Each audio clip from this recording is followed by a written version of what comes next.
The only way to really understand change is to have a clear idea what system you're looking into.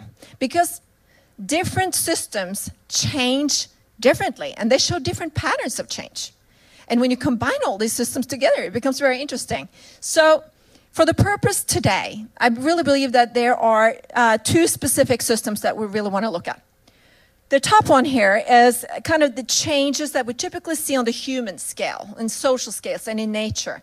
It's a cyclical trend, an ebb and flow. You know, you go a little bit too much that way, and there's like a midpoint that pulls you back, and then you kind of drift off a little bit this way, and then you go back again.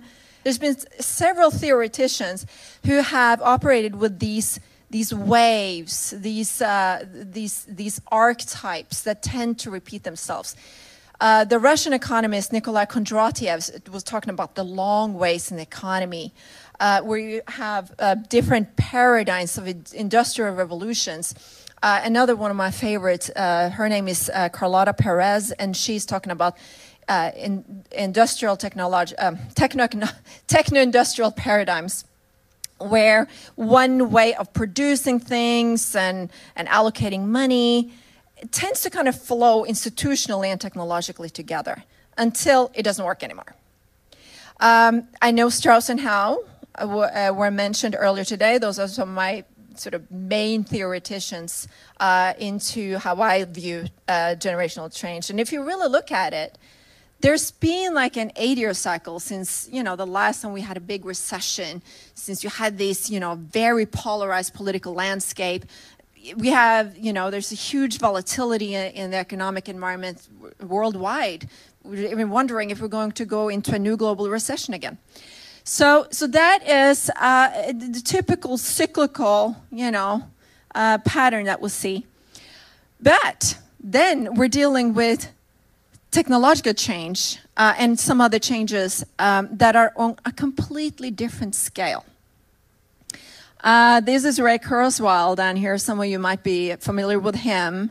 And some of you might have heard about Moore's Law. Moore's Law was concocted back in the Stone Age of the computer at Intel from Gordon Moore. And what he realized was that the number of transistors that you can fit on an integrated circuit would double about every other year. It means that there's a lot of technologies that show that exponential growth pattern. Right now, whether you talk about photovoltaics and the storage capacity for renewable energy, when you talk about artificial intelligence, when you talk about the zettabytes of data that we just have out there, we're really now at that point where it's really starting to take off. And again, we have to combine that with a generation who we have heard today is not so happy with the old system anymore. This old system is broken, so they're ready to start something new. Now, this is so important now that our biggest world leaders are really starting to look at what's happening. This fourth industrial revolution is so immersive. Everything we do, how we live, how we work, how we relate to one another, how we get born, how we die, how we pray, everything we're going to be completely defined by the technological and institutional changes that are going to adapt to it. So this was back in a few weeks ago in the World Economic Forum, where they're really starting to discuss these issues. I work on a very cross-industrial basis, so there's hardly a week that goes by without, you know, there's a new request. And every time I hear the words millennials and disruption, millennials, disruption. And it's these big companies that are really starting to worry that they are being disrupted from the outside, that they're completely falling apart, that their reason for being is falling apart. And this is happening in so many industries at the moment. Now, usually what I tell these companies is that if you really want to look at an industry that has already some track record of being disrupted, please look at the media industry. So I can't really say that here because you are the media industry and you have been disrupted for a while. Now, why is that? If you read a book from Jeremy Rifkin, he recently wrote a book called Zero Marginal Cost Society. you will see that the communications internet and the changes that we're seeing in the communications internet is starting to lay some foundations of the changes that we're going to see in the physical world around us. So you are actually the harbinger of the changes that are coming. What that means, for one thing, is that we see these P2P flat platforms. It's very popular these days to say, what is the Uber of this or the Uber of that?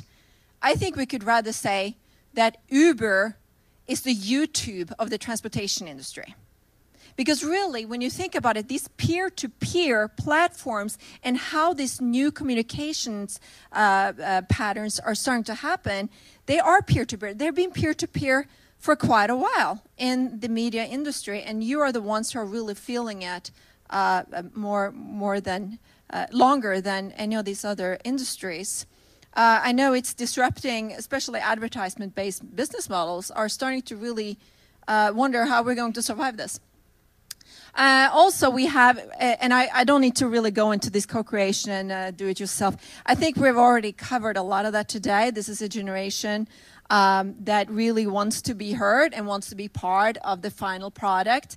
And they want a customized experience. They want a customized product. There's really two ways that you can customize, individualize a product for them. One is to invite them into these platforms like Nike Idea has done, where you basically have the shoe, but you put your personal twist on it. Or, you know, you go and buy your Coca-Cola and there's your name on there. So that's one way of getting a customized, personalized product. The other way is to use computer algorithms. And this is where we're going into creepy territory. A lot of people think this is really creepy because it means you have to have a lot of data about people so that you can give them a product at the end of it. Millennials and younger generations, it's not that they share everything, all their content willy-nilly.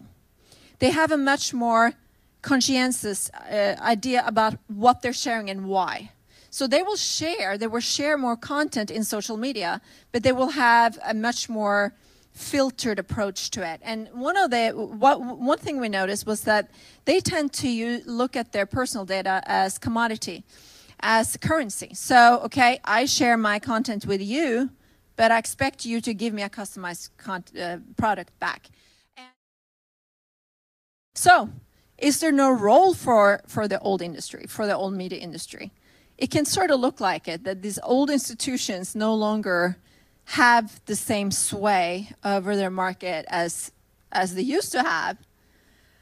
I think there are different approaches. One thing is that you have to stay in their digital orbit. Again, a lot of people feel that this is very creepy territory, but you have to be in their data cloud. You kind of have to get, you have to do emotion analytics, you have to do market basket analysis to see what did you listen to last. Well, let me see if I can come up with an algorithm that tells you what I think you might like.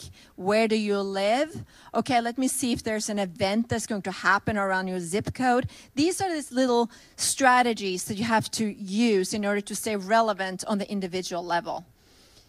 Mind the gap. Mind the happiness gap. So while this generation was kind of born on a surge, you know, where they were told that the sky's the limit and you get a trophy for showing up, and then they hit reality, and guess what? They hit the heads on the debt ceiling long before reaching the sky. So there's a huge gap here between expectations, or the expectations that once were, and the reality we have now. So, should we just fill that with happiness? Well, maybe not.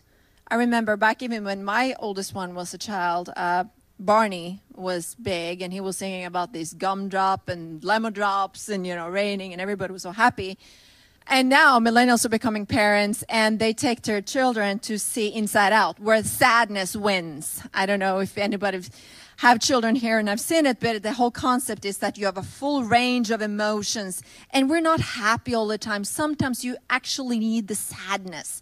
But what you do need, you need something to fill that gap between You know, you need something meaningful. And here's where I do think that faith-based radio has a role to play. Because it is true that religion is one of those institutions that they're leaving in droves. But they didn't leave their spiritual needs behind.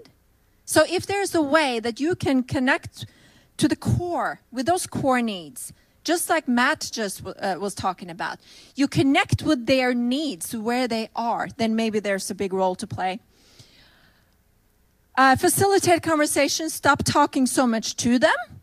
Talk with them, and better yet, facilitate the venues where they can talk to each other, whether that's digital venues like this. This is my oldest daughter. She's absolutely hooked on Musical.ly. Or offline venues, as we have an events that several people have talked about, and they know much more about that than I do, so I'm not going to go into detail about that.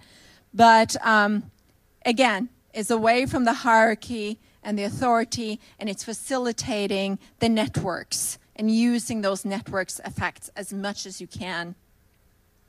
And then finally, follow them into their new life stages. And it is true, they're not getting married as much, they're not reproducing to the same extent, but 90% of all babies being born today are born to millennials. So they are entering a new territory. And you know what?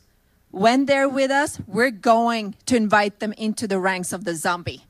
Thank you for having me.